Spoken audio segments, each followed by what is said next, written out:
Okay, everybody. Well, welcome to today's webinar, part one of Mastering WKO5, Individualizing Your Training. My name is Tim Cusick. I'm the TrainingPeaks WKO product leader, and I'm the head coach here at joinbasecamp.com and Velocious Endurance Coaching.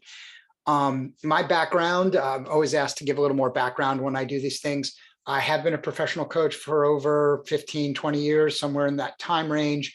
I have the luxury of working with some amazing athletes like Amber Neben and Rebecca Rush and Emma Grant and Beck Strow. And so I am very blessed in that way.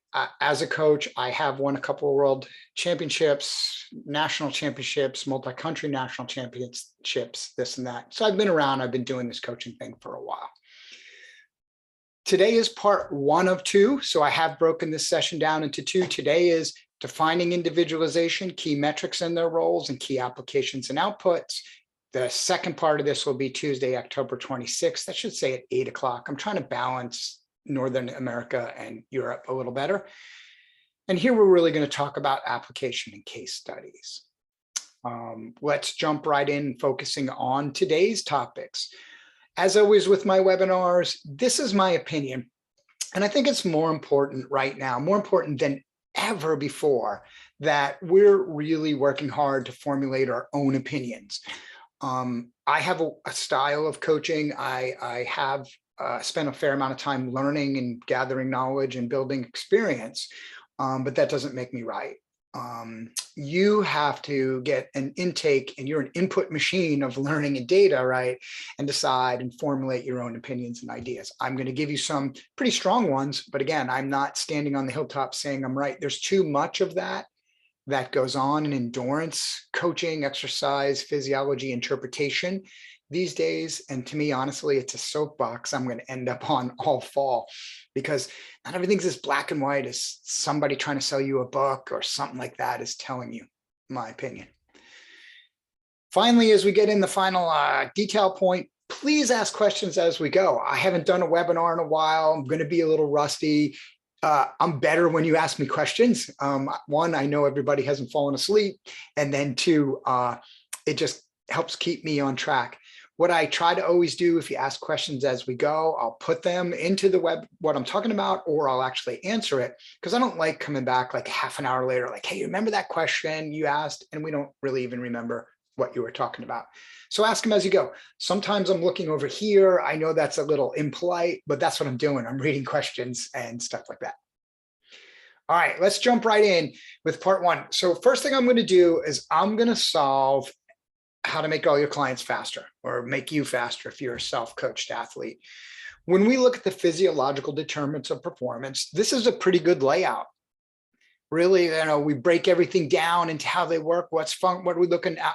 Obviously the outcome is performance. We've got some VO2max over here, some buffer capacity, some heart rate. Over here we have some muscle respiratory capacity, motor unit control. Reality is, right, for all of us in coaching, one of the things that we should accept is that it is very complex. It can be simplified, right? But that's part of our job as coaches, is that we want to be able to simplify the complexity.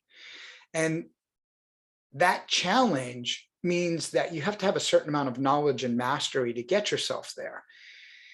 Now, the problem when we look at coaches just entering into coaching and still building skills and knowledge, or what I actually see more frequently in the self-coached athlete, is what's known as the butterfly effect. And the butterfly effect, and as coaches who've been around, I see some pretty experienced coaches on the list here of who's attending. We know that as you plan a whole season, right, one little mistake can translate downstream and just throw you off. Downstream. I've done that, numerous times with athletes where it was like, oh crap, I wish I wouldn't have done this. And then you can't escape that mistake. That butterfly effect is very prominent. A small change can often have a big impact downstream. Just to say, you guys, I will make these slides available. They'll be linked in the video notes that you get when we send this to you. So, complex situation, susceptible to the butterfly effect. This is why it's important that we have a superior process of coaching. that process starts with an understanding of something, right? And I think this has been one of the best evolutions of coaching in the last 5-10 years. It's where it's been really going. And I honestly believe WKO has played a significant role in that. When we set out to create it, that was something we really wanted to accomplish. We wanted to get people to understand that we needed to move off this bell curve and become more individualized, because no athletes are alike. No two athletes are alike. So in reality, we are different, right? But if you look at the genetic makeup of humans, we're 99.9% the same. There's only that little 0.1 that should be different, 0.1% difference, but it's so amazing because it has amazing impacts on how we perform, how we train, how we adapt, how we look, everything else too, right? So really, if we don't understand that athlete's different and what makes them unique, which is probably a better way to say it, we really aren't prepared to coach them well. We need to understand, or at least have some working knowledge of that uniqueness of their underlying physiology, so that we can take that knowledge and individualize the training. If you look at all training for a long time, and this is a generalized statement, but it really has been generalized rules, meaning we've been playing just general group rules. You read a lot of great, information out there about like training zones, right? So many training zones have been based on just general population and stuff like that. And the reality is all of that targeting has been based off a general assumption of the bell curve. And the final thing is, if we don't understand the individual, it allows us to track response through a very limited lens, meaning it's a barrier. I shouldn't say allows us. The barrier becomes we're looking at response. One of the things I'm going to teach here today is about why individualize, like what is the expected outcomes? Just talking about the bell curve of the system, I can tell you, like, even if you look at the classic Coggan training zones, which have been around and first really established zones in power training, and Andy has been doing that for a long time, he based them on general rules, kind of looked at a whole bunch of data, and he said, kind of in this range, that's the system we're working. Now, obviously, a very smart guy, had access to a lot of lab study and lab work and things like that, but still it was based on this group here in the middle. If you happen to be these people or these people, those training intensity zones, those training intensity durations did not work for you. This is true for a lot of different pieces of the pie. Now, let's start talking something I haven't done as well in past webinars, which I'm going to attempt to do here, even though that doesn't mean I will do it well. I'm going to start out with this theory of application. Like, oh boy, Tim's going to, attempt to explain something to us. Why do I want to know it? What would I do with the data? Which, if we're going to individualize, that's my capital I in there, we really have to start thinking about these things as what, how, when, why. You put those in any order you want, but that's what I want to talk about first before we really get into the nitty-gritty of the details. So let's talk about what is individualized training? Well, basically, it's what I've just saying. It's training that recognizes the unique physiology of the individual athlete, allowing for a specific, highly focused, diagnostic training program individualized to improve training efficiency and effectiveness. So really, we look at your unique individualized training is the ability to look at your unique physiology and develop a more efficient and effective training program for you. When we talk about individual training, we're typically talking about 3 core elements because we see the most amount of individualization happen here. You could talk about strength and neuromuscular powers, force and strength. It's very related to your muscle fiber makeup. That's very individual to all of us, has a fair amount to do with our genetics and our parents. Our metabolic capacity, which is actually very related also to that muscle fiber makeup. And you could call that anaerobic capacity, aerobic capacity. There's other energy systems, but just keeping it easy. And finally, even things like fatigue. We have different capacities to resist fatigue, whether endurance, stamina, resistance of fatigue, right? That's more individualized. As a matter of fact, one of the things I've been learning over all my years is that might be the most individualized, particularly when we think about not just the human genetic difference, but then the trained response difference. which I'm actually going to talk about a little bit later. There's other elements, don't get me wrong. You could start talking about cardiovascular VO2 max. There is differences clearly on that. Some of us are blessed with massive VO2 max and some of us are not. And that doesn't totally define the cyclist, but stuff like that helps. There is individualization in that area, but if you actually think about the training prescription, often you don't have that much variation. You can also talk about things like efficiency, but again, there isn't that much variation in efficiency because the range isn't very high. You could cycle for 15 years and improve your efficiency every year, right? I'm just riding more, I'm getting more efficiently.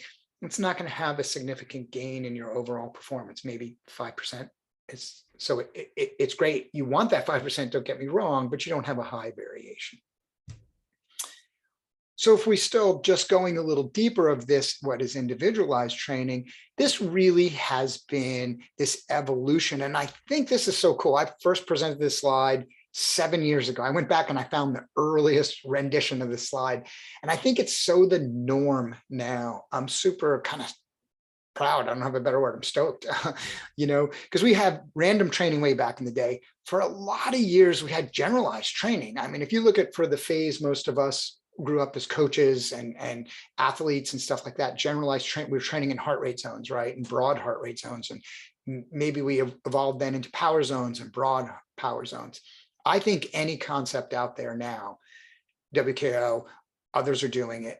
You're really seeing, and part of it's because of the availability of data, this idea that we're training and we have this individual training and response footprint. We've really evolved ourselves to think individually. And I remember doing the USAC conference. I see a couple of names on here that were there, and I put that big data dashboard up. This was like 5 years ago. And I said, if you don't become this data scientist, your athletes are going to force you. And now it's come true. I mean, your athletes are gathering data everywhere, right? And they're beginning to understand their own individualization. So as coaches, we've kept up. But to do that, we need some type of a human performance model. You can also do this in a lab. I'm going to talk about that in a moment. But since WKO is a model using, we're going to talk about that. That sets the stage for the how. Now, as you know, and actually, I could have done this a little bit different. As a matter of fact, I'm going to jump out of order. I like doing that.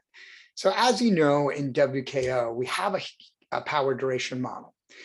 We designed the power duration model not to predict your best possible numbers. The critical power number or critical power curve does that in a way. I don't believe it's highly accurate, but it's pretty solid. It can work.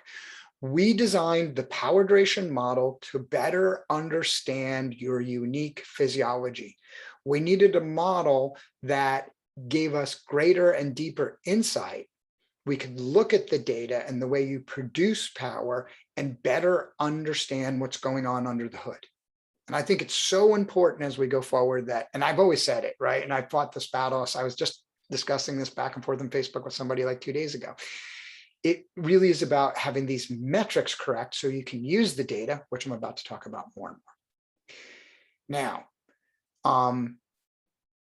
you might say, well, and I get this argument all the time, and guys, I'm going to go right at it right here, right now, and I'll take my Facebook challenges as they come. The lab is the most accurate data out there. And in general, an athlete visiting a lab every once in a while, once every year or two, is not a bad idea. A professional athlete, maybe once a year. But the reality is, one of the things that Dr. Andy Coggan did really well all the way back in functional threshold power in the F is he looked at the reality that people don't have access to labs, and it's expensive and it's hard and it's everything else, right? And he wanted to create a simple power-based way of getting a lot of the same information, even if it wasn't quite as accurate. And the reality is he developed a pretty fair system of generally estimating within a pretty tight number, 2 to 3% of where things are at. He did that with functional threshold power. His goal of bringing the power duration model to life was to be able to do more lab-based numbers with that same percentage variation. Know that there's some play, a lab would be more accurate, but he wanted to make it functional for you. So here's the difference why, right? I think people get lost in the why of this. And this is a great discussion if your clients are working with this and stuff like that. The lab is good to check, gut check once a year, once every other year. I don't know if people on here do lab tests, so I'm sorry, it's just my opinion. The reality is you do that test. He wanted it to be something you could do on the road frequently and easily and in a way that it wouldn't interrupt training. I had a discussion with somebody last week who's like, well, wow, I'm going to the lab twice a month. I'm like, really? So you go to the lab, you're doing maximum ramp test, you're all wired up, right? And everything going. How much training are you interrupting getting your lab testing, which actually you're not probably, your VO2max goes from 60 to 61 down to 59 in 3 tests in a 6-week period. You're not changing your training. You're not looking back. Your lactate has thresholds have a minor variation. You're like, oh, I need to change that. My training's changing. Look at your actual power outputs on the road. I bet you they're not changing much at all. Nothing that the model or your own effort or RPE wouldn't pick up. But yet what Andy really wanted to do was not just bring it to the masses, like, oh, make it easy, people don't have to find a lab. He wanted it to give you something that you could test and assess with easy frequency. To not only just use, which power is, by the way, but to move out of the lab that way. So the reality is, you think about it, you're having that discussion, and some of you might be running labs, and there's a real role for that. But the reality is, it's a balance. The functional part makes ongoing micro assessments way easier. It makes you more fluent and reactive as a coach in dealing with the individualization. Because when we say individualization of an athlete too, we always think about one athlete to another. But as they train and respond, that might be individualized, right? Some athletes respond faster than others. So that type of reality helps you manage.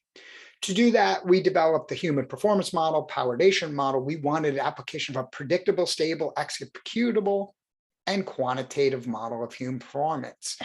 We created the Powerdation model. It really looked at the Bannister and Busso models. You know, if you look at what we've done, we simply simplified the Bannister model. The original Bannister model was one of the first human performance models. It was pretty good. Andy just had a way of making it better. There was complexities in there that was balling up the math. How's that for a mathematical term? And Andy just had a better answer. It is not the critical power, even though the critical power model is a model. Critical power assumes infinite time, which is bad math, to be honest with you. It's not bad math. It's good for what it is, but it's not the most accurate way to approach it. Takes some short efforts and predicts them out long. Mondo model, there's all kinds of models. We've compared our model and continue to compare our model against other models. We have large data sets, as you would assume. We can compare the plus minus of actual, what these models are putting out, to actual. And we believe that the Powerdation model is pretty accurate. Covered that plenty of times before. Moving on. Here's a new one. And I'm going to show you my slide building skills. I have to take a class in like PowerPoint slide building on this next slide. When do you individualize? One of the things that I've found the hardest, and you know, for me, I'm always trying to learn and grow not only my skills as a coach, but as an educator and as a developer of product. When you launch something new, it gets, often if it has some like good purpose to it and something people like to use, they overuse it. And it takes a little while, like it gets fired. And everybody's like, oh, we need to do all these things. And that can actually be a negative. It was like me in college when I discovered beer. I was like, wow, beer's good, beer's cool. And I would drink a lot of beer, right? But I quickly paid the price for that. And I had to slow down and learn to, meter when I had beer. There's so much that happens in the physiological exercise physiology world, specifically where a new idea comes down the pipeline. Everybody like runs in there and starts drinking beer, right? Yeah, we're deep in that. And then after you watch it settle for a little while, it tends to find its more balanced place within your coaching skill set or your training skill set. When an individualized training is important. So here's my fancy slide. Couldn't figure out a better way to put this together, so you're gonna have to bear with me. So when we think about when individualizing is important, It really starts at the season start in the assessment or planning phase, right? So that's one of the key times, really having individualized, understanding the athlete's unique physiological makeup gives us key insight. Because when we're planning, the key individualization is we want to take the ability of the rider, right? Really understand them deeply so we know what we're working with. And then we need to look at the demands of the event or events they will participate in and make those two jive together. Strength, weakness analytics, SWOT, type of studies, different things that I've showed in annual planning, my own technique and stuff like that. But you have to start with there. So if you think about that early planning phase, it's one of the times that you have high individualization. So you're planning, right? Early assessment, high individualization. But then you begin to move through your season. I just kind of took the classic 3-part periodization thinking. In the base aerobic period, you really don't need a lot of individualization if you're following a general periodized strategy. Your progression, right? You have some type of progressive overload approach here. You're probably following, have 3 or 4 cycles of super compensation going on. And the reality is, though, you could work mentally really hard to get a lot of individualization here, but you don't need a lot. When it comes to that aerobic foundation building, most of the work, 90, 80, pick your number, right? I can make up a fact, 82.7% of your work really needs to be generalized because you're doing general work. So the reality is you're generalizing this phase. The individualization is not that important, but you still have these kind of replanning phases. So like if I write a base training period, people are like, well, you test a lot. No, I test my athletes in general once every 4 weeks, maybe once every 6, but typically once 4, because I'm assessing. So if I have a 4-week, what you would call base, or a 4 cycle, right, or a 16-week base period, I'm planning my own assessment in there. And it's important, my process, that you understand what I'm about to say. So I have that time period. So, okay, I want to test, I want to know, I want to reassess me as the coach and the strategy that I've put out 4 weeks in, 8 weeks in, 12 weeks in, 16 weeks in, right? You get the point. To do that assessment, I need knowledge. So I need the tests so that I can understand the unique physiology of what has changed in the athlete. So I build in those tests every 4, sometimes every 8, like even in an early base, I don't bother testing the first cycle. I'm just letting it play out till we start building some fitness, but something like that, I always have it planned in. So I test to that because what I want to do is assess, and I'm going to come back to this later, but yet when it comes to the individualization, that's all I'm doing, individualized. I'm assessing. That's where I want to redig into those metrics. I want to look at their Pmax, their FRC, all those numbers. I'm not looking at that every day in the base period. You'll go crazy. You'll be chasing phantoms in your coaching. Once every cycle, once every 2 cycles. But that's why it's so important as a coach or a self-coached athlete, you're putting those points of assessment in, because that's when you're like going back to the individualized mode. What has changed? What's the impact I've created in this athlete from a physiological level? In between, and remember I said this because I'm going to come back to it, power itself is the key indicator, not the metric. One of the things I see happening so much going on is more and more people are trying to build models, and you see other companies like, here, model your VLA Max and model this and model that. And you should always be tracking that number. And seriously, hear what I'm about to say. All you're really doing, if you're tracking that every day because it's important, because somebody told you it is you're taking the power number, flowing it through a model, and coming out with a metric. Use the power number. In the end of the day, you are applying training to an athlete to improve their velocity, their ability to get from one point to another in first place in a certain time, whatever that might be, right? And power is the driver of that effect. The metrics that everybody's talking about are something happening underneath that hood that might give you better understanding of how you individualize your training in between cycles. But if you're tracking that every day, you're just taking those numbers and translating them back to a fancy metric. And think about, you guys, I'm telling you that, and I started the process. We made the fancy metrics. That's my point. You start out, right? You're just drinking beer every day. I'm testing. Get your testing in. Now, David asks a really good question. Is the normalized residual chart a useful guide for ongoing general testing? Yes, David, it is, right? So you guys your normalized residuals might say, oh, here's a test day in here, and here's a test day in here.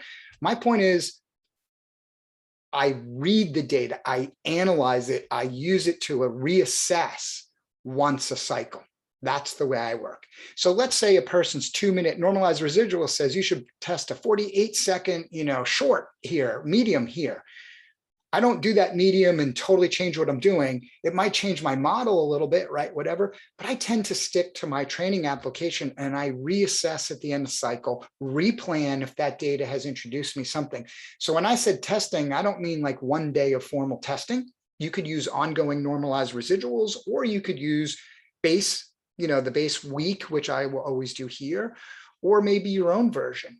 So whatever you're doing the test to execute the maximal efforts needed to do the model, that's fine. But I assess the model. I look hard at the metrics once a training cycle. I adjust and tweak my training strategy, and I move forward. So David, I hope that answers the question. So I'm going to answer this other question, another good one. When you're time limited in the winter-based period, do you have to increase the intensity for enough workload? Let's say in the wintertime for 7 hours in a season, around 10 to 12 hours a week. So actually, I'm going to hold that one. I'm going to hold that one to last because there's an applicant. It's going to open up a whole nother can.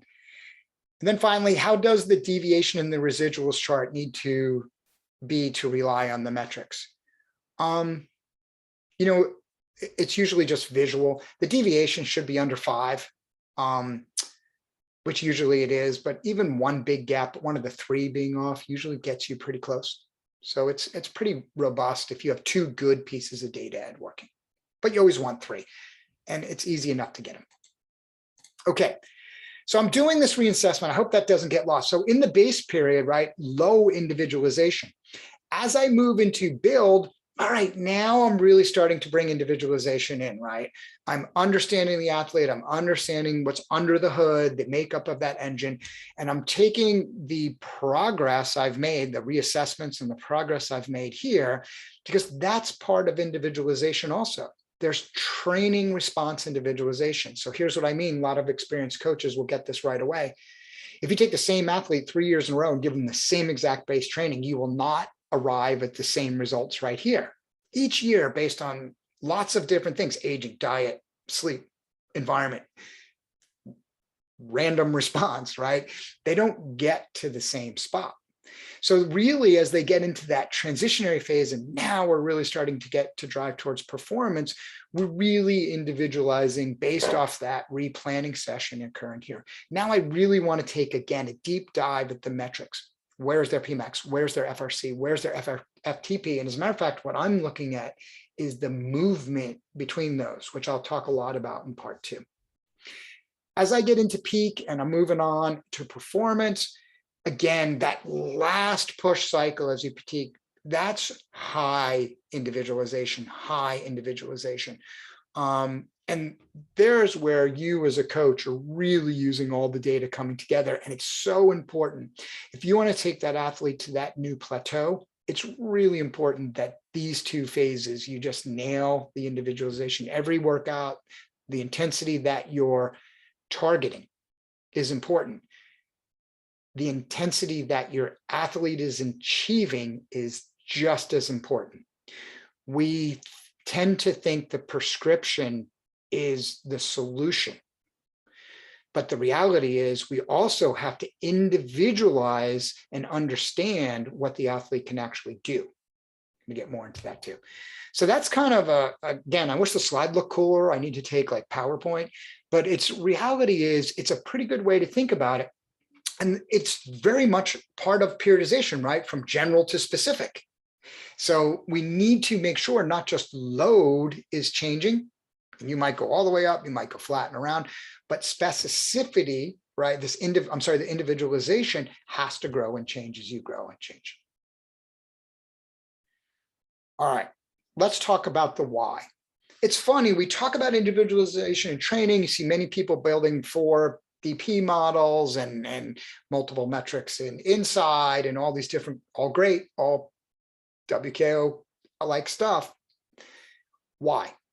You're trying to accomplish two things when you think about individualization that for two reasons. How's that?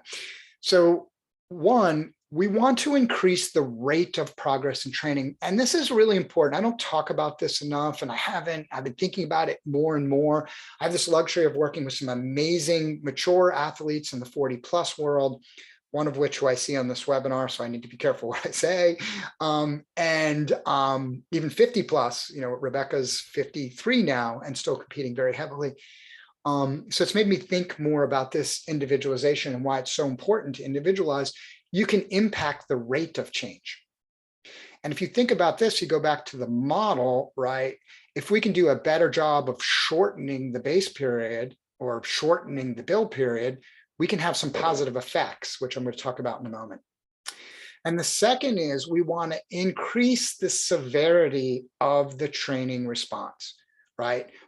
Severity sounds negative, but I actually think it's really the right word to be talking about here when we think about the response. I want to do less training to get more result, right? So I want the response to be higher. So why put these two together? Better results, less fatigue. I think COVID and this pandemic season, as people have done a lot of training, have taught us a lot. I've seen a lot of people who are like, man, I was locked down in COVID and I trained more than I've ever trained before. I was on the trainer all the time. I was on my bike all the time. I was riding outside. I doubled my hours. Racing kicks off. Not many people raced better. And I've seen this time and time again, because that scenario fooled people into more is more, and they might have been more fit, but they also carried forward a lot more fatigue because they were riding all the time to deal with the boredom and whatever you were doing.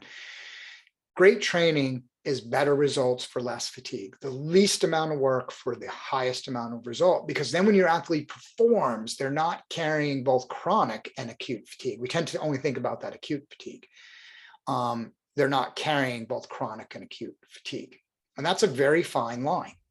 So when you think about why individualize, if you can improve rate and severity of response, you can accomplish that well. And the reality is, as we're thinking about this, the metric is not the outcome. So the reason we want to improve rate and severity of response is we want power. I really don't care if the metrics all look good at the end of the season, right? You need to win something. You need to do something bad. You need to stand on the boat, badass. You need to stand on the podium or make your big event, right?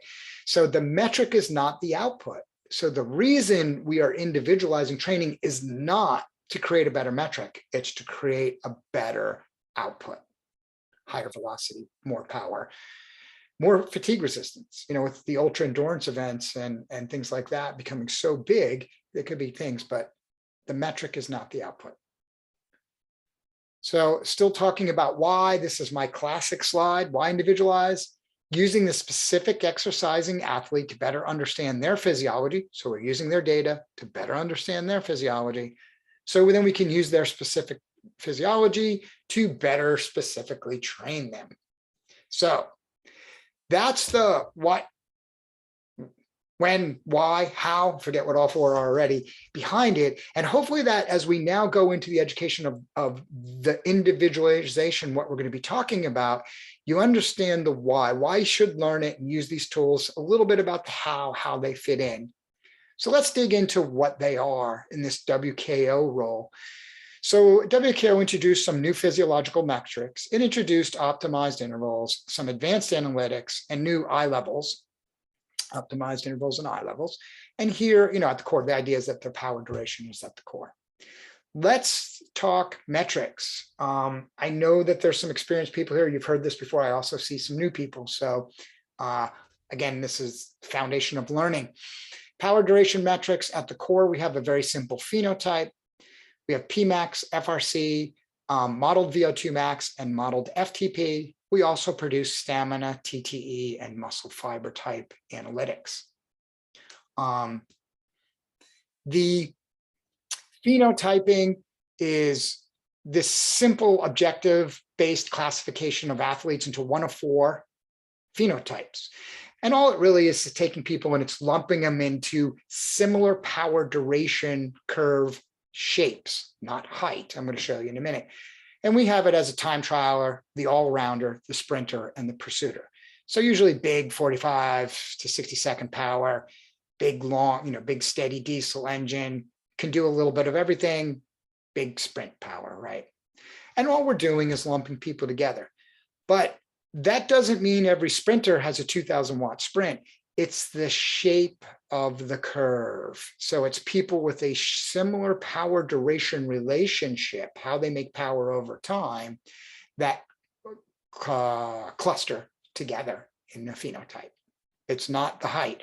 You could have somebody with a sprinter that only has, and this is percentage of FTP, so that's pretty high, but only has a 700-watt sprint and a 600-watt sprint. It's the shape of the curve that matters. So let's now look at the specific metrics. Pmax is the maximal power that can be generated for a very short amount of time. It's actually one full revolution of each leg. So one full revolution. And that's so much better than a 1 second maximal, because you have all kinds of data spikes and problems in 1 second. Because if you're spinning at 90 cadence, your data is recording once every second during a minute. So that's 60 times a minute, and you're spinning at 90 times a minute. Where does the extra data go? Which one are you picking up? The half stroke, the medium stroke, So the reality is Pmax is one full evolution of each turn of the leg. The Pmax advantage versus max power, you avoid power spikes. It gives us a better balance of left leg. A lot of people have a dominant leg. So if you're catching your 1 second max on one leg, you get that higher spike. But yet it's better than 5 seconds, because if you've ever seen your maximum sprint, you're usually dropping off a little by 5. You're already burning through ATP and dropping off. Standards, I don't want to get into the standards again. I'll share the PDF and the recording. It'll be in the notes. We're going to update this next year. We've been obviously be able to gather a lot more data since we've been collecting this. I can tell you these are high. What we've been learning with the bigger data pool now is that these are a little bit high. So the average male is about 1,200, and the average female, sorry, it's kind of behind my camera, I can't see the number, you can. I have to look over here, it's 988, that was it. So, and you can see the numbers in between. Next, we have functional reserve capacity, and that's the total amount of work that can be done during continuous exercise above FTP, continuous exercise above FTP before fatigue occurs. Fatigue, as defined by, you have to drop below FTP to recover. Units are in kilojoules or joules. And basically what that means is once you go over FTP, imagine your battery's full, which it isn't always full. If you're going up and down or over and under a lot, it might not be full.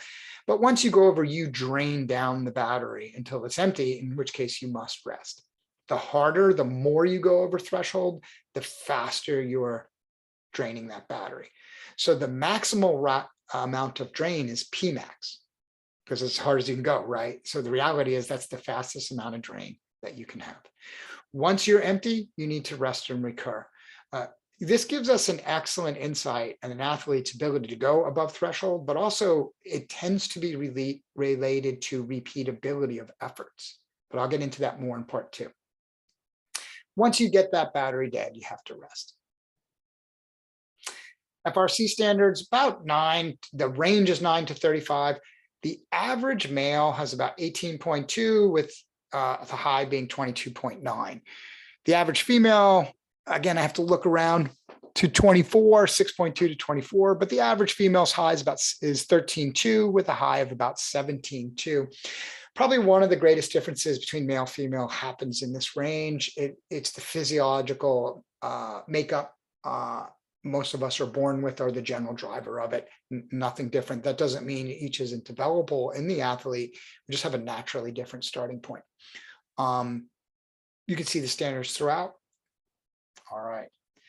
Modeled VO2 max, the maximum amount of oxygen the body can use during a specific period of usually intense exercise. So what's your maximal aerobic power? What's your maximum VO2 max? How much oxygen you're using, and what you really want to know is what power you're putting out at that mode.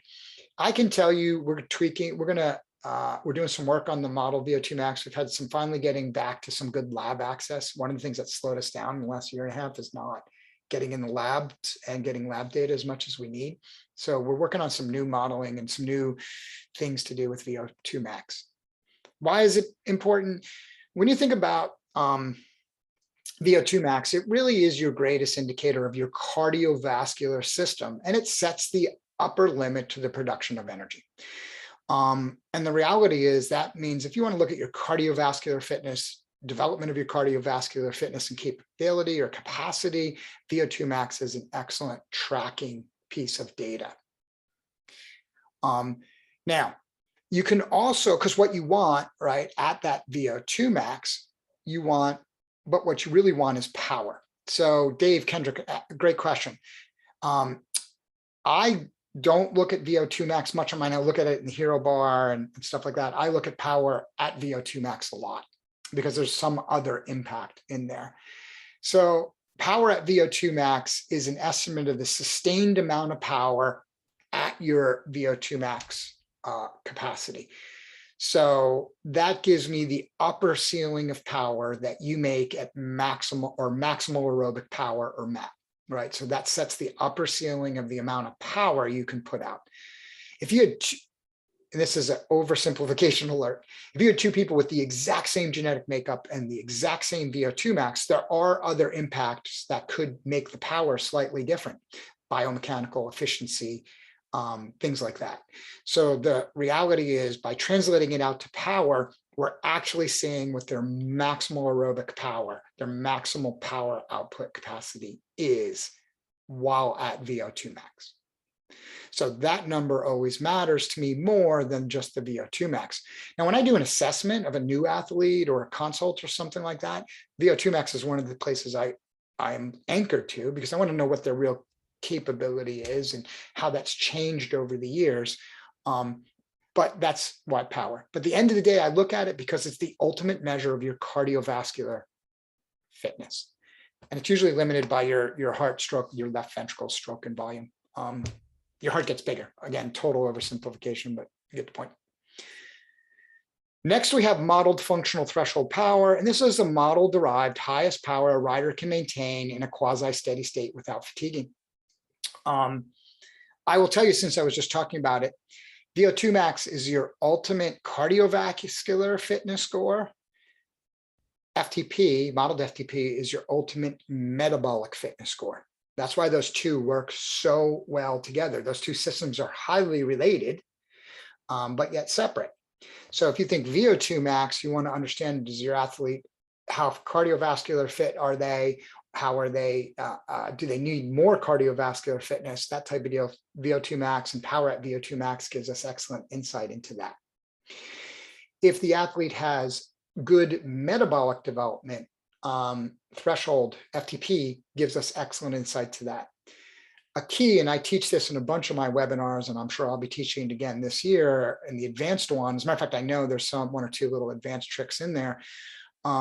The relationship between the two is very, very important as you begin to not only individualize your training, but more importantly, understand progression of training and how progressive overload and supercompensation cycles should work. It gives us excellent insight, because your maximum power output is always a symbiotic, but at times not complementary battle between your metabolic and your cardiovascular system. And you need the neuromuscular side. Remember that first chart with all the dots, like all the little different things you need. You need more neuromuscular capacity to be able to have the strength and the force and the stuff to do it. But the reality is that cardiovascular and metabolic system interacting, working together, sometimes not perfectly working together, that's so crucial to ultimate performance that it should be the core of pretty much one of the cores of pretty much any coach's tracking. We look at standards here. 319 for men, 267 for women. Those are pretty high. As a matter of fact, the numbers that I can tell you that are high as we look deeper and deeper, and it shouldn't surprise anybody. The bigger data sets we're looking at now are lower than this. So don't look at this and do what I do and be like, oh, 319, I wish. Just know that these numbers are a little lower, but like I said, we're going to put out a new standard and profile next year. Why is functional threshold power? And I say this all the time, and it gets proven time and time again. It's not absolute, but FTP is the greatest indicator of performance success. Not the only, you need some other tricks in your bag, but at the end of the day, if you said, Tim, what one thing do you look at an athlete that says, wow, can this person be successful? Threshold, FTP, measured lactate LT2. I mean, maximal lactate, steady state, call them whatever you want. But that's the first thing I would look at because it most correlates to performance success. Moving into these three, which are slightly different structured, time to exhaustion. That's the maximum duration which a power equal to FTP can be maintained. Basically, once you start dropping off FTP a little bit, that's where your TTT is. It always comes a little after the drop off because it's got to be sustained. We got to see that drop off is now being sustained before we qualify it. The reality is that would be your TTD. Dave asks, it would be nice to have power via age group. Dave, this is why we don't do the age group thing. At age group, it so varies. The profiling so varies. The range gets so big, using the average is mathematically inappropriate because it really comes down now to training maturity, how many years you've been cycling. Time to exhaustion, there's two ways you can move your time to exhaustion out, better perform, right? You can increase your FTP or you can extend the TTE. There's somebody right now talking in Facebook group about a webinar I did a couple of years ago about building FTP and stamina and TTE. It's all in that one webinar, get and watch it.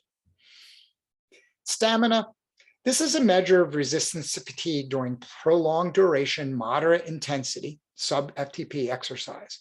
And units are a percentage of maximum. So assume your FTP is 200 watts. The unit is how much you're dropping off that after about an hour. It's roughly, it's not the same for everybody. It's kind of when you're in this phase here. When that sustainability, the reason it's not the same for everybody is Dave might have his longest ride at 2 hours. Mike might have his longest ride at 5 hours.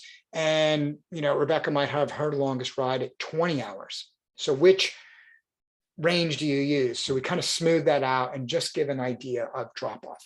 You guys hold on one second.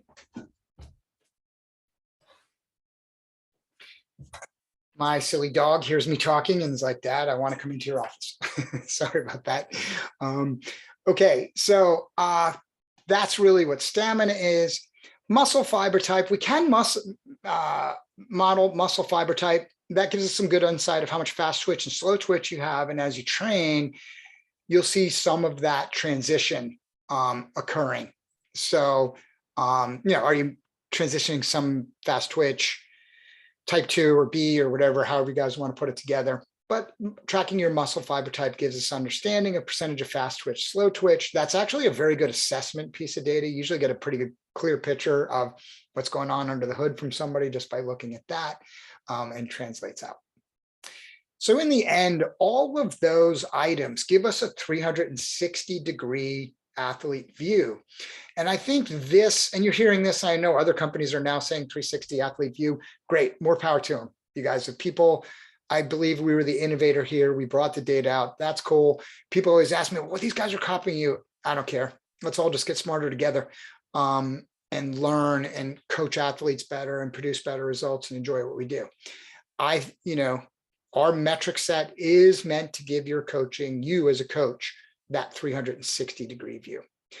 Now, that completes part one. I am going to open it up to Q&A, but let me just tell you, in part two, I'm going to take that. So now you have this background of the why and what and how, and then you have the actual metrics. And I'm going to walk you through a series. First, I'm going to show a process, a use process, and then I'll walk you through. I really want to just get into, like, the use process is 2 slides, and then it's case studies. And actually what I've done in the case studies differently here is I'm going to add a little more color commentary. I'm going to build it out a little of some of the challenges or what was happening and what was done in that to produce the result, like to produce the scenario. Let's call it the results. I don't always have the exact results, but you get what I mean. So I should be able to walk people through that. Okay, I'm going to take questions and answers now, and understand I'm still operating. I don't care. I'll stay on as long as you have questions. Let's try to keep them generally focused here. If something's too complex, I'm going to direct you to the advanced webinars, but I'll jump in here. Maybe I won't have many questions. I know that was pretty foundational. Okay. Jenko asks, when you're time limited, this is the original question I put off, in winter base period, do you have to increase intensity for enough workload? Question mark. Let's say that the winter time for 7 hours of the season is around 10 to 12 hours a week. So listen, here's what's interesting, right? There's a reality in all of the principles of exercise. Each one can be individualization principle, progressive overload or overload principle, progression principle. All these principles, right, have to work together, because what you're talking about, Jenko, is progression, right? They have to work together, but they can't do so in a way that overly negatively impacts another principle where you end up with a lesser result. So sometimes you have to compromise in the view and the approach and accept certain realities. So when somebody has about 7 hours a week to train in base, yes, you can improve and you could better utilize some intensity to improve their aerobic foundation that they're going to build on during a season. But there's only so far you're going to go, because if you go into too much intensity, right, you might be breaking rules of intensity progression. You might be breaking rules of specificity. You might be sacrificing numerous other principles like recovery, rest, right? You might be sacrificing other principles which make the price or the cost of you focused just on that one too high, and the athlete doesn't benefit. So data helps us make that determination. You guys, data is never the answer, right? It helps you make better decisions. So Jenko, that's where individualization matters. It depends on their training maturity. It depends on their response rate to previous training. If I had a fast responder, I would probably plan it a little more forward. And then when I was tracking and assessing and looking at what was happening under the hood once every 4 weeks, and they were keeping up or exceeding, yeah, I might progress right up to the point I was breaking some of those other rules. I mean, you always break them a little bit, right? There's no way to make them all work together. But if I always will progress or make decisions right up to the point where like, wow, that's going to cost me too much. So it's an art question. So I'll give you the classic answer. It depends. It depends on the athlete, and you have to use the data to guide you through that. And finally, I'll answer this. You never want to ramp too fast, right? You don't ramping too fast. That's another thing I'm learning. I see a lot of people just ramp right fast. Like, I have 10 hours a week of training. I want to be training 10 hours right out of the gate and hard. So immediately they're at 10 hours and a lot of TSS for 10 hours. And their ramp rate is high, but then they quickly plateau. They don't have any time left. And they've actually, your body adapts to exercise in about 6 to 8 weeks. So time it. Like, there's no reason to rush if you only have 10 hours, right? You can go a little slower, because the reality is at 10 hours a week, there's a point you're going to hit your max. You're just not going to get any more fit. That's reality. There's no magic answer. If you train well and get to your 10 hours of training and you're training all 10 of your hours well, you're probably going to get as fit as you're going to get. And that's what people just have to accept. If they want to get faster after that or more fit, they need more time. You can't, as a coach, get around that. Hope that helps. Mike asks, can you elaborate on fatigue resistance to influence training and stage racing? Mike, I do a whole webinar on fatigue resistance because it's so important. Just search WKO fatigue resistant webinar recording and it'll come up. The quick answer is I would, in stage racers, I would much rather improve fatigue resistance than absolute power. Don't get me wrong, not at the cost. I wouldn't want to see power go down, or if they just simply don't have the power to get up a hill. But a stage racer, somebody who's highly specific in that, I would give you 10 watts off their threshold, or 20 watts, depending on, how big their threshold is, how big they are, and improve fatigue resistance. But fatigue resistance is both chronic and acute. Everything in the sport is. And when we think about coaching, has a chronic element and an acute element. The ability to go hard every day, right? That's more chronic. Acute is up, down in a workout.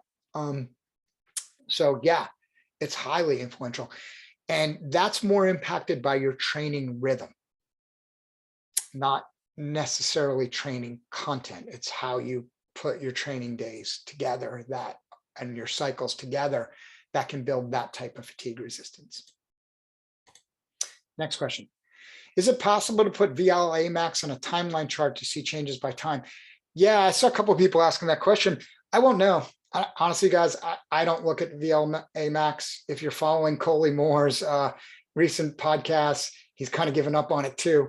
I can find out. I know somebody asked me on Facebook and I didn't circle back around to answer it.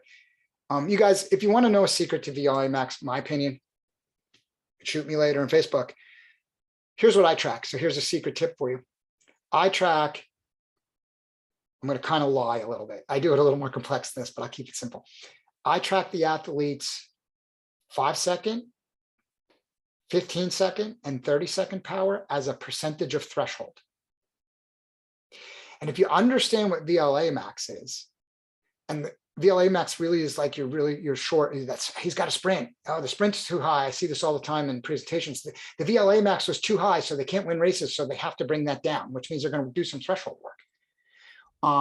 So the reality is, if you're it's a classic case. Look at the actual power numbers. Look at what you're doing in your short time periods, how much power output, right? And divide that by your threshold and come up with a percentage. Track that percentage over time. There is the balance between VLA Max and threshold power that really matters, because those teachings are right. Those two need to be in the right balance for that individual athlete. But why translate the data into a fancy metric, which then you translate back into assessment? Just use the power numbers. So that's the number I track over time. And that's a secret to this webinar only. Don't put that in Facebook. It's actually pretty cool. Do it to your athlete, and it's simple enough. Just divide one by the other and look at it over time. And you'll get an interesting understanding of the balance impact of your training modalities. So sorry, I wish I had a better answer. I'll look into it.